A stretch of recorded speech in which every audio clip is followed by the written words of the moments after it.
ইসকনের আদর্শ ও কর্মকাণ্ডকে কেন্দ্র করে যে প্রেক্ষাপট তৈরি হয়েছে তা কি আসলেই আশীর্বাদ, নাকি এর পেছনে লুকিয়ে আছে কোনো গোপন উদ্দেশ্য?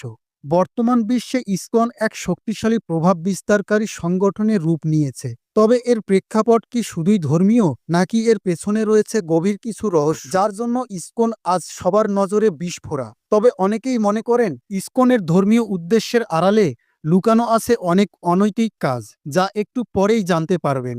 ইসকন বা আন্তর্জাতিক কৃষ্ণ ভাবনামৃত সংঘের জন্ম ১৯৬৬ সালে মার্কিন যুক্তরাষ্ট্রের নিউ ইয়র্ক শহরে। এর প্রতিষ্ঠাতা ছিলেন এসি ভক্তিবেদান্ত স্বামী প্রভুপাদ। তিনি প্রথমে হরে কৃষ্ণ আন্দোলন শুরু করেছিলেন এবং শ্রীকৃষ্ণের নাম প্রচার করেন। তাদের ভাষ্যমতে শ্রীকৃষ্ণের নাম পাঠ করলে মানুষের মধ্যে সুখ শান্তি প্রতিষ্ঠিত হবে।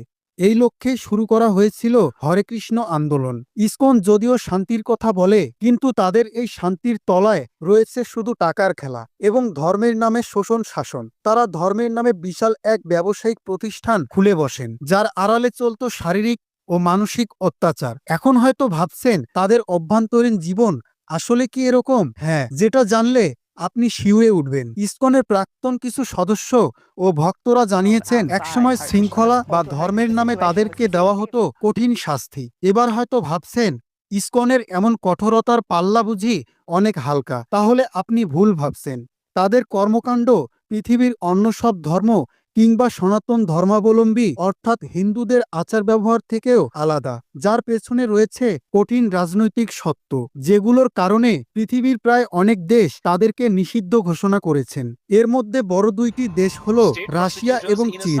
২০১৫ সালে রাশিয়ার সরকার ইসকনকে একটা সংস্কৃতি বিরোধী ধর্মীয় গোষ্ঠী হিসেবে চিহ্নিত করে নিষিদ্ধ করে দেয়। তাদের সরকার মনে করেছিল ইসকন তাদের সমাজের জন্য বিপজ্জনক। তারা আরও বলেছেন ইসকন তাদের ধর্মীয় সংস্কৃতি এবং পরিবেশের সাথে একেবারেই মিলছে না।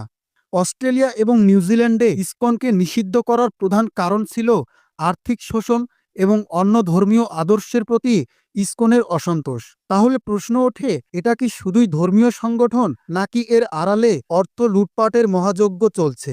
তবে ইসকনের বড় একটি অংশ ভারতে অবস্থিত হলেও তাদের কয়েকটি রাজ্যের স্থানীয় জনগণ মনে করে ইসকনের আদর্শ তাদের ধর্মীয় বিশ্বাসের সাথে পুরোপুরি সাংঘর্ষিক। এছাড়াও অনেকেই প্রশ্ন করেছেন ইসকন কি সত্যিই ভারতীয় সংস্কৃতির অংশ, কারণ অনেক সময় ইসকনের মূল কার্যক্রম ভারতের সংস্কৃতির সাথে একেবারেই মেলে না। এদিকে চীনে ইসকনের নিষিদ্ধ হবার কারণ একেবারেই আলাদা, কারণ চীন এমন একটি দেশ যেখানে সবকিছুই সরকারের নিয়ন্ত্রণে, আর চীনে বিদেশি ধর্মীয় কার্যক্রমের ওপরে কড়া নজর রাখা হয়। এবার প্রশ্ন তৈরি হয়, ইসকন কি সনাতনী হিন্দুগণের কোনো সংগঠন? এর পক্ষান্তরে বলা যায় ইসকন কিন্তু হিন্দুদের কোনো সংগঠন নয়, তবে ইসকন হিন্দু বেশধারী ইহুদিদের একটি সংগঠন। বাংলাদেশের গোয়েন্দা সংস্থার সাবেক প্রধানদের কথা, এই সংগঠনের প্রধান কাজ হচ্ছে বাংলাদেশে উস্কানিমূলক ধর্মীয় অনুষ্ঠান পালন করা। তারা হিন্দু ধর্মের বিভিন্ন দেবদেবীর পূজাকে অনেক সময় অবহেলা করে। তারা কৃষ্ণকে পরম দেবতা হিসেবে মেনে চলার শিক্ষা দেয়, যার উদ্দেশ্য হচ্ছে সাম্প্রদায়িক দাঙ্গা সৃষ্টি করা, যা হিন্দু ধর্মের অন্যান্য বিশ্বাসের সঙ্গে দ্বন্দ্ব তৈরি করে।